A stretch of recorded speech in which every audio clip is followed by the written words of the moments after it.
बच्चों कक्षा है 10th और विषय है हिंदी। और हिंदी में हमारी पुस्तक है पाठ्य पुस्तक पद्यखंड। पाठ्य पुस्तक हमारी होगी क्षितिज, उसमें पद्यखंड। और इसमें पहला पाठ है सूरदास के पद, और पदों में तीसरा पद है, 2 पद हो गए हैं, तीसरा पद जो इस प्रकार से है। हमारे हारिन की लकड़ी, हमारे हारिन की लकड़ी, मन क्रम वचन नंद नंदनपुर यह दृढ़ करी पकड़ी। जागत सोवत स्वप्न दिवस निशि कान्ह कान्ह जकरी। सुनत जोग लागत है ऐसों ज्यों करवी ककरी। सो तो ब्याधि हमको ले आए देखी सुनी न करी। यह तो सूर तिन्ही गए सौंपो जिनके मन चक्री। तो पद तीसरा, हमारे हारिन की लकड़ी। गोपियाँ कहती हैं, उद्धव से कहती हैं कि हे उद्धव, हमारे जो हरि अर्थात श्री कृष्ण है वह हारिन पक्षी की लकड़ी के समान है। हारिन पक्षी की लकड़ी के समान है क्योंकि हारिन पक्षी की ये विशेषता है कि वह जो है अपने पंजे पर लकड़ी का तिनका या गुटका दबाए रहता है और यह महसूस करता है कि जो कुछ भी कार्यकलाप हो रहा है, जो भी कुछ भी क्रियाकलाप हो रहा है इस सृष्टि में, वह जो है इसी के कारण हो रहा है। अर्थात वह उस लकड़ी को छोड़ता नहीं है, उस लकड़ी को जो अपने प्राणों से भी ज़्यादा जो है बढ़ के मानता है। वैसे ही जो है गोपियाँ कहती हैं कि हमारे जो श्री कृष्ण है वह हारिन की लकड़ी के समान है। अर्थात जिस प्रकार से जो है हारिन पक्षी अपने पंजे से लकड़ी का गुटका या तिनके को नहीं छोड़ सकता है, उसी प्रकार से हम भी जो है श्री कृष्ण की आराधना करना हम नहीं छोड़ सकते हैं, क्योंकि वो हमारे इष्ट देव हैं। मन क्रम वचन नंद नंदनपुर यह दृढ़ कर पकड़ी। मन क्रम, हमने मन से, क्रम से, कार्य से और वचन से नंद बाबा के बेटे को पूरा अपने हृदय में दृढ़ता के साथ बसा लिया है, स्थान दे रखा है। अब जो है हम उसको हटा नहीं सकते हैं। जागत सोवत स्वप्न दिवस निशि कान्ह कान्ह जकरी। जागत जागते हुए, सोवत सोते हुए,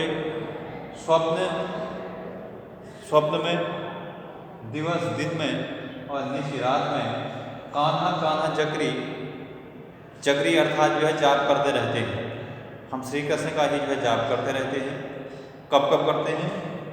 जागते हुए, सोते हुए, स्वप्न में, दिवस दिन में, निशि रात में हम जो है श्री कृष्ण का ही जाप करते रहते हैं। अर्थात हमारे आराध्य जो है श्री कृष्ण ही हैं, हम उनको छोड़ नहीं सकते हैं। और आप जो अपना जो योग का संदेश ले के आए हैं,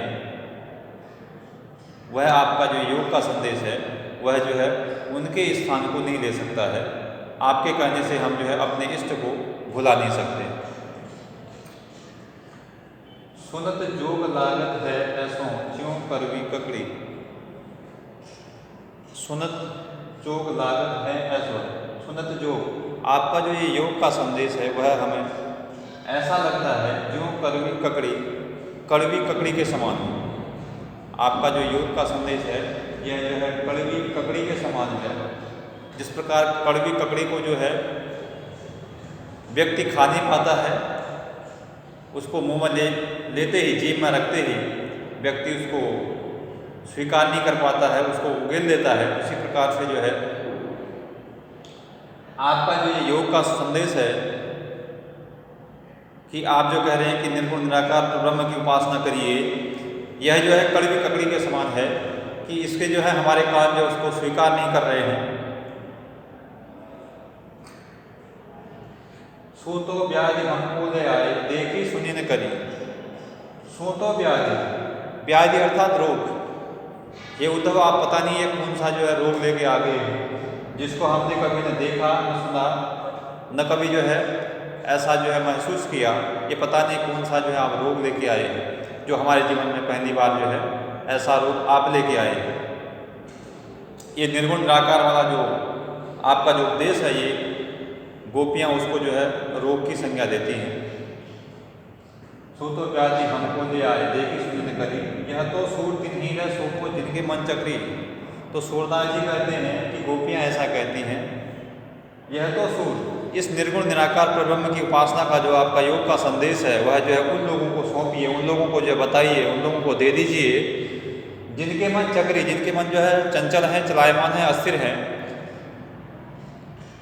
अर्थात आपका जो ये योग का संदेश है वह जो है ऐसे लोगों के लिए है, उन लोगों को ले दो, उन लोगों को जो है दे दो जिनके मन जो है अस्थिर हैं, जो एक ईश्वर में विश्वास नहीं करते हैं।